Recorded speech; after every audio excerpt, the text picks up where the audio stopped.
that I don't spend a lot of time thinking about how much has happened. I probably don't taste the fruits of it as much as I. Michael Bolton has spent decades in the spotlight, but lately, his name has been making headlines for reasons no one expected. From career highs to personal moments, he's always kept private. But this time, the story is far deeper than music charts or old rumors. Join us as we break down the latest on Michael Bolton, the moments that led here, and what's happening now. From New Haven to reinvention. Michael Bolton was born as Michael Bolton on February 26, 1953 in New Haven, Connecticut. He grew up in a working-class Jewish family where money was tight and expectations were practical. Music was not seen as a realistic career path, but it quickly became the one thing that held his attention. From an early age, Bolton was drawn to melodies, lyrics, and performance, even though no one around him expected that interest to turn into a lifelong profession. His parents worked hard to support the family, and that environment shaped Bolton's early mindset. There was pressure to be responsible, to choose stability over dreams. Still, music became his escape. As a child, he listened closely to rock, soul, and pop records, studying how songs were built and how singers connected emotionally with listeners. He wasn't just a fan, he wanted to understand how music worked. By his teenage years, Bolton was already performing locally. He joined small bands, played neighborhood shows, and began writing his own songs. These early gigs were far from glamorous. They paid little, if anything at all, but they gave him something valuable: experience. He learned how to perform live, how to work with other musicians, and how to push through nerves and criticism. Even at that stage, it was clear he wanted more than a hobby. He wanted music to be his future. That decision became real when Bolton dropped out of school to focus on music full-time. It was a risky move, especially without industry support or financial backing. He spent long hours writing songs, rehearsing, and trying to get noticed. While friends moved on to college or steady jobs, Bolton committed himself fully to an uncertain path. The pressure was intense, and success was far from guaranteed. One of the most defining choices of his early career was changing his name from Michael Bolton to Michael Bolton. The decision wasn't just cosmetic. At the time, many artists were encouraged to adopt names that sounded simpler or more marketable. Bolton later acknowledged that the change was about fitting into an industry that often demanded conformity. While it helped open doors, it also created an identity conflict that followed him for years. Despite his dedication, early success didn't come easily. Record labels rejected his work repeatedly. Some felt his sound didn't fit current trends, while others didn't know how to market him. His first albums struggled commercially, and money was a constant concern. Bolton took songwriting jobs to survive, sometimes writing for other artists while his own career stalled. And just as things finally began to click, his career took a sharp turn that would change everything. Overnight success. Before the world knew his face or voice, Michael Bolton spent years working behind the scenes as a songwriter for hire. In the late 1970s and early 1980s, this kind of work was one of the few ways he could stay in the music business. Writing songs for other artists paid the bills and kept him connected to record labels, even though his own albums were not gaining attention. It was not glamorous work, but it helped him sharpen his skills and understand what record executives and radio stations were looking for. Bolton co-wrote songs that were recorded by well-known artists, including rock and pop performers. One of the most notable was a song recorded by Laura Branigan, which became a major hit. Moments like that showed Bolton he could write music that connected with a wide audience.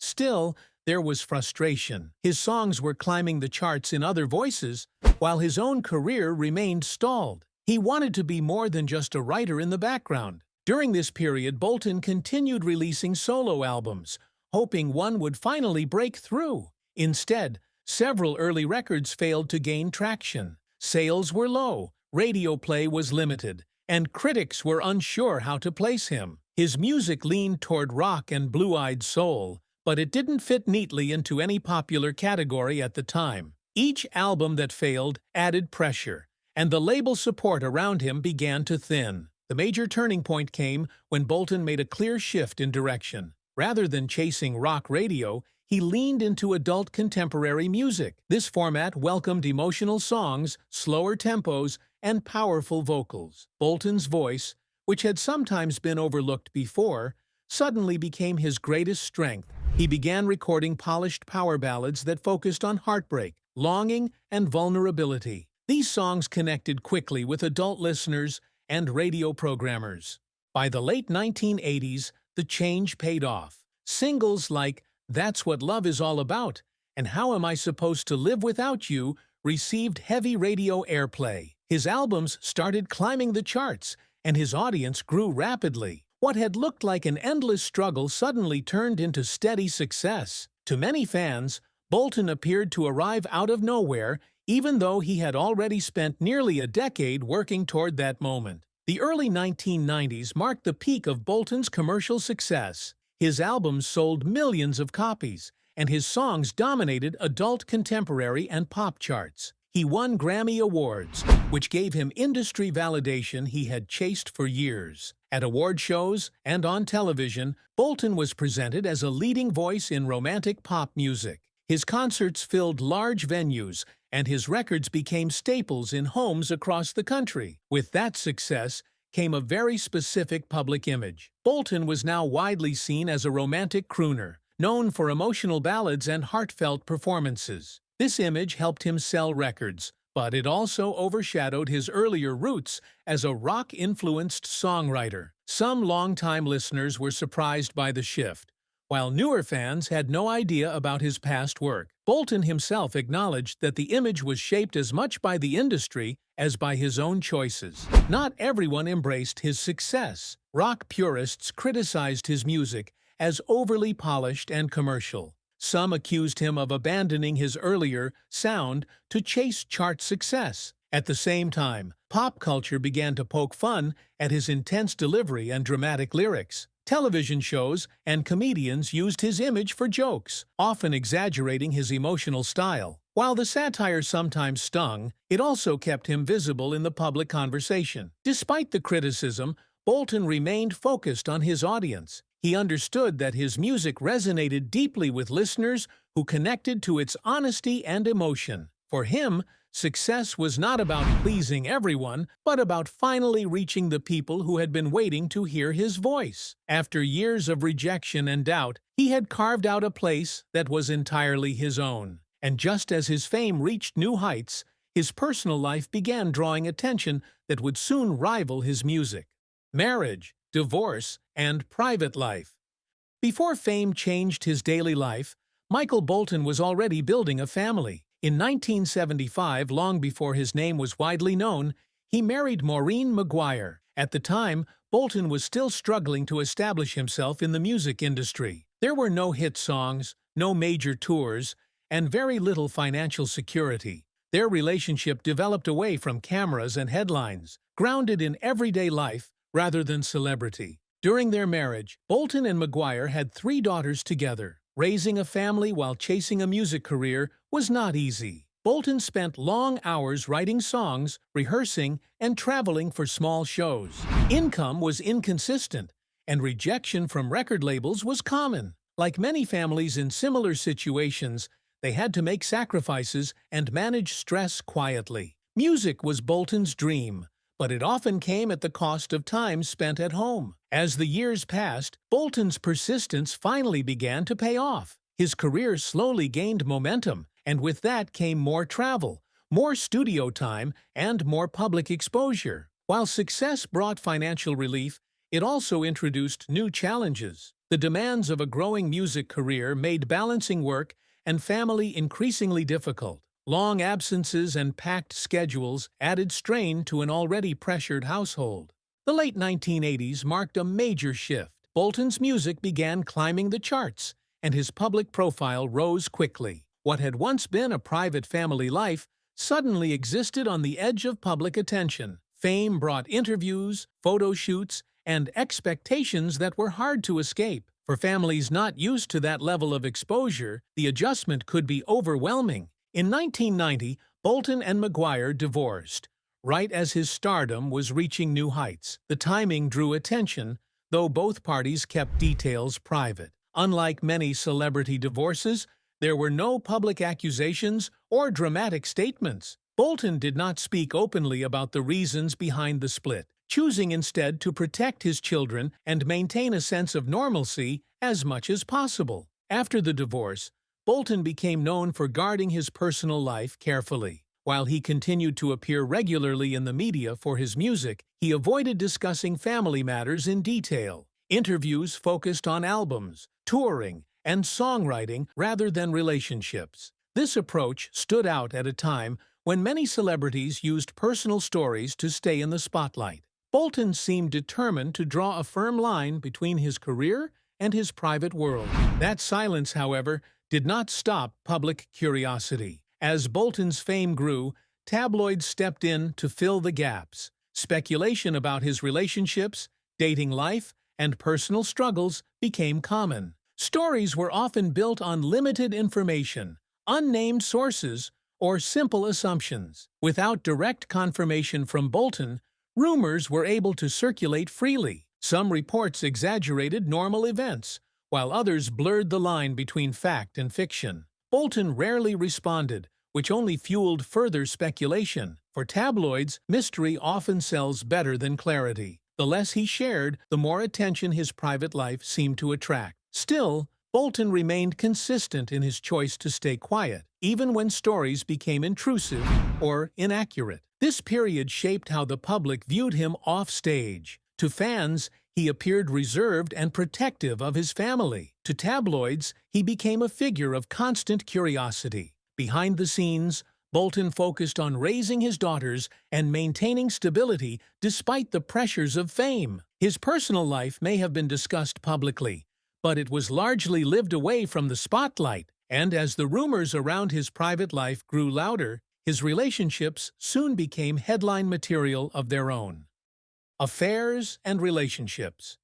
By the early 1990s, Michael Bolton was no longer just a chart-topping singer. He had become a full celebrity, and that meant his personal life attracted as much attention as his music. After his divorce, Bolton began dating again, and his relationships quickly became public discussion. The media followed closely, eager to link his romantic ballads to his real-life love interests. Bolton's dating life during the 1990s was often described as high-profile. He was frequently photographed at events, premieres, and award shows with well-known actresses and public figures. Each appearance sparked headlines, even when the relationships were casual or short-lived. The press treated his love life as an extension of his music, assuming every emotional song reflected a real relationship. The most significant and widely confirmed relationship of this period was with Nicolette Sheridan. The two dated on and off for several years, beginning in the early 1990s. Sheridan was already famous in her own right, and their pairing drew constant attention. They appeared together publicly, attended events as a couple, and openly acknowledged their relationship. Because of this visibility, their romance became a favorite topic in entertainment media. However, even that confirmed relationship was often surrounded by exaggerated stories. Breakups, reunions, and disagreements were regularly reported, sometimes before either party had spoken. When Bolton and Sheridan separated, tabloids rushed to assign blame or suggest dramatic reasons, even when no details were shared. The cycle repeated each time they were seen together again. Fame played a major role in turning rumors into headlines. A single photograph, a brief sighting, or a vague comment could become a full story overnight. In Bolton's case, his emotional public image made speculation even stronger. Reporters often assumed his songs revealed personal truths, which encouraged them to connect lyrics to unconfirmed relationships. Over time, this blurred the line between fact and fiction. Bolton consistently refused to confirm or deny most rumors. In interviews, he avoided discussing alleged affairs or responding to gossip. This approach was deliberate. He believed that engaging with rumors would only give them more attention. While his silence frustrated tabloids, it also allowed stories to continue without correction. The lack of public response often led to repeated speculation rather than closure. Distinguishing verified relationships from tabloid claims became increasingly difficult for the public. Confirmed relationships, like his time with Sheridan, were mixed with unverified stories that lacked evidence. Some reports cited anonymous sources, while others relied on assumptions based on appearances or song releases. Over time, this created a distorted picture of Bolton's personal life that did not always reflect reality. The constant attention came at a cost. Maintaining relationships under intense public scrutiny can be exhausting. Privacy becomes limited, trust is tested, and normal challenges are magnified. For Bolton, the pressure made it harder to separate real life from public perception. Every relationship carried expectations, shaped by headlines rather than personal connection. Despite the noise, Bolton continued to protect his boundaries. He focused on his career, his family, and a smaller circle of trusted people. While tabloids continued to speculate, he remained careful about what he shared and what he kept private. And just as his personal life stayed under scrutiny, a legal battle soon emerged that threatened far more than his reputation. The copyright scandal. At the height of his success, Michael Bolton found himself at the center of one of the most damaging controversies of his career. The issue revolved around the song "Love is a Wonderful Thing," a track Bolton released in 1991 that quickly gained attention.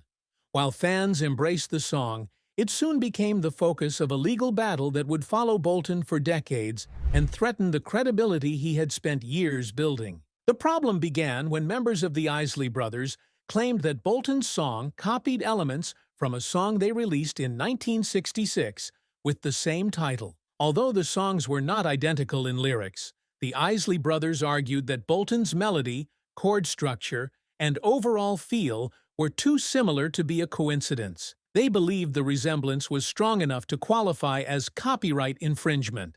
A lawsuit was filed, and the case moved into federal court. Bolton denied the accusations, stating that he had never intentionally copied the Isley Brothers' work. He also claimed he had no direct memory of hearing their song before writing his own. This defense became a key part of the trial, as intent and access are important factors in copyright cases. The court proceedings were long and highly technical. Music experts were brought in to analyze both songs in detail. They played sections side by side, examining melody lines, chord progressions, rhythm, and structure. Some experts argued that the similarities were common musical elements used widely in pop and soul music. Others testified that the resemblance went beyond coincidence and pointed to specific passages that closely matched. Jurors were asked to make sense of complex musical arguments, many of which required careful explanation. In the end,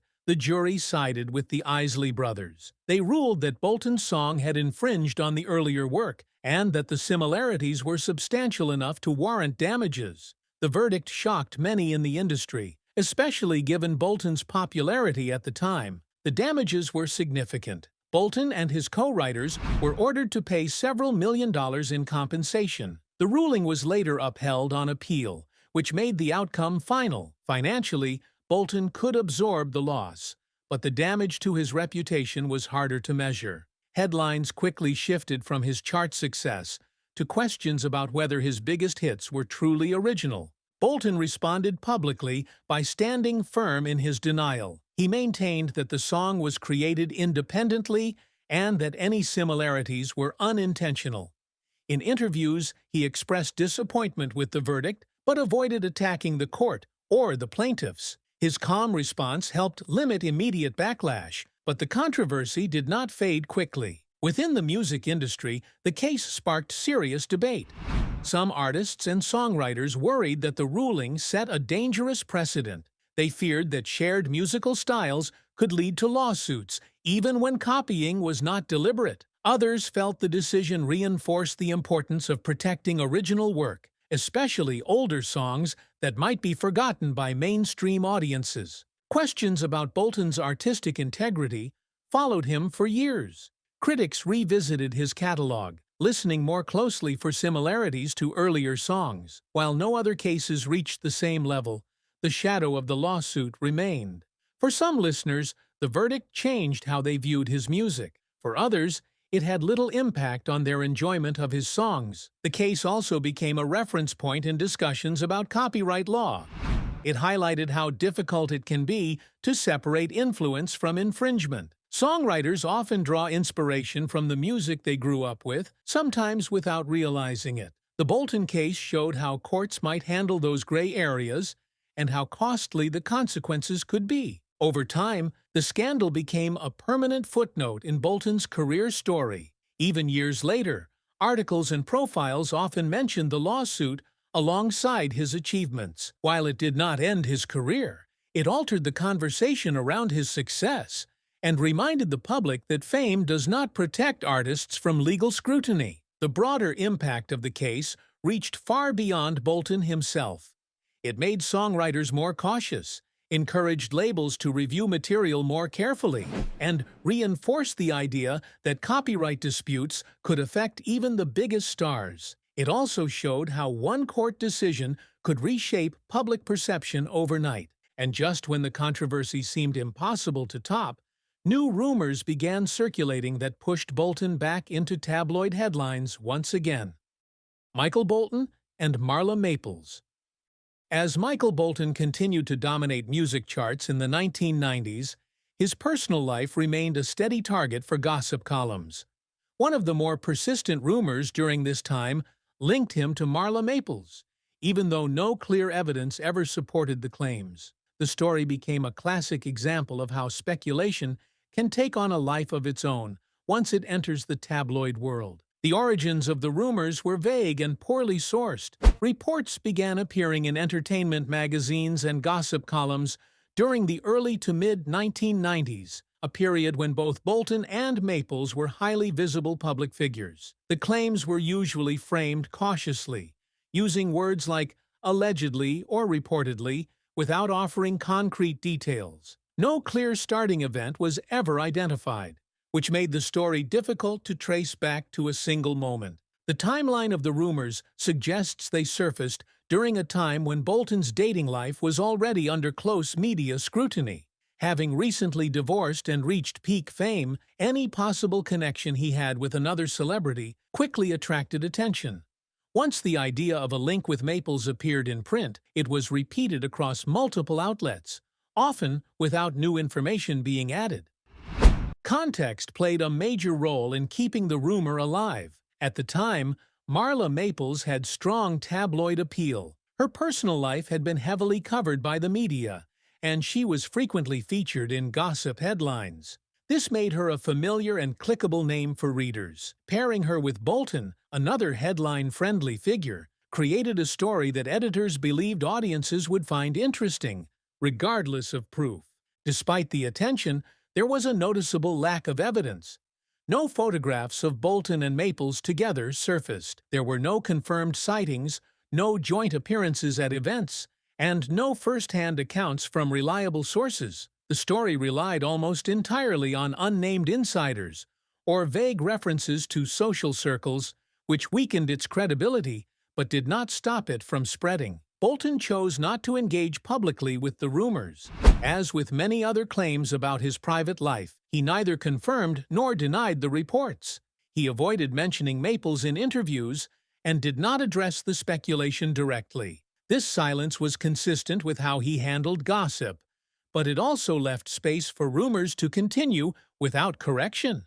Rumor culture often thrives when facts are missing. In celebrity media, unanswered questions can become repeated talking points. Writers speculate, other outlets repeat the speculation, and over time, the rumor begins to feel familiar, even if it remains unverified. In Bolton's case, his decision to protect his privacy meant the story was never officially addressed, which allowed it to resurface from time to time. The persistence of the story had less to do with evidence and more to do with timing and visibility. Both Bolton and Maples were well known, and the media environment of the 1990s encouraged sensational stories. Even without proof, the rumor fit neatly into existing narratives about celebrity relationships, making it easy to recycle whenever either name appeared in the news. Ultimately, the alleged connection remained just that, a rumor. No confirmation ever emerged, and the story faded in and out of public attention without resolution. It became another example of how celebrity gossip can linger long after interest should have ended. But while rumors came and went, a far more serious chapter was still ahead, one that would shift the focus from gossip to real life overnight. A health crisis. For decades, headlines about Michael Bolton focused on chart success, lawsuits, and personal rumors. That changed suddenly when Bolton revealed a serious health crisis that no one saw coming. In a public statement, he shared that he had been diagnosed with a brain tumor, a disclosure that immediately shifted how fans and the media viewed him. Bolton explained that the diagnosis came after doctors discovered the tumor during a routine medical situation. He underwent brain surgery to remove it, and the procedure was described as successful. At the time of the initial announcement, Bolton focused on gratitude rather than fear. He thanked his medical team and family and emphasized that he was recovering. The tone was calm and direct, which stood in contrast to the dramatic headlines that had often surrounded his name in the past. As time went on, more details emerged. After surgery and further testing, Bolton confirmed that the tumor was cancerous. This clarification marked a serious turning point. While he did not go into deep medical detail, he acknowledged that the road ahead would include treatment and recovery. He made it clear that his health would now come before all professional commitments. Bolton chose to share only limited medical information. He confirmed the diagnosis, the surgery, and the need for ongoing care, but he kept specific treatment plans private. He did not name the exact type of cancer or offer technical medical explanations. This balance allowed fans to understand the seriousness of the situation without exposing every detail of his personal health. It was a continuation of how he had always handled private matters, even during a public crisis. The diagnosis had an immediate impact on his career plans. Bolton postponed and canceled tour dates that had already been scheduled. Concerts, appearances, and promotional commitments were put on hold. In messages to fans, he expressed regret for the cancellations, but stressed that recovery was essential. Many fans responded with understanding, emphasizing that his health mattered more than performances. The music industry reacted quickly and with strong support. Fellow artists, producers, and executives shared messages of encouragement. Many praised Bolton for being open while also protecting his boundaries. Fans flooded social media with well wishes, personal stories, and memories connected to his music. For many listeners, the news created a more personal connection, reminding them that the voice they had heard for years belonged to a real person facing a serious challenge. Public perception shifted almost overnight. Stories that once focused on gossip and speculation faded into the background. Coverage became more respectful, centered on recovery and resilience rather than rumors. Bolton was no longer framed as a tabloid figure, but as someone navigating a life-altering diagnosis. Even critics who had previously mocked his image responded with empathy. The contrast between past headlines and the reality of his diagnosis was striking. For years, rumors about relationships or industry drama had dominated coverage. Now, those topics felt small compared to the reality of brain cancer. The situation highlighted how quickly public narratives can change when real life intervenes. Fame, success, and controversy suddenly took a backseat to health and survival. Bolton's own words helped shape that shift. He did not dramatize his condition or seek attention. Instead, he focused on honesty and gratitude. He reassured fans that he was receiving care and taking time to heal. By addressing the issue directly, he removed space for speculation and replaced it with clarity and respect. As he stepped away from the spotlight to focus on recovery, the response made one thing clear. Regardless of past debates about his music or career, many people genuinely cared about his well-being. The headlines were no longer about scandal or rumor, but about a man facing a serious illness with quiet strength. And as Bolton began adjusting to life after the diagnosis, The next chapter would show how he managed to stay present while fighting his hardest battle yet. If you found this breakdown helpful or eye-opening, hit like, subscribe, and drop a comment with your thoughts.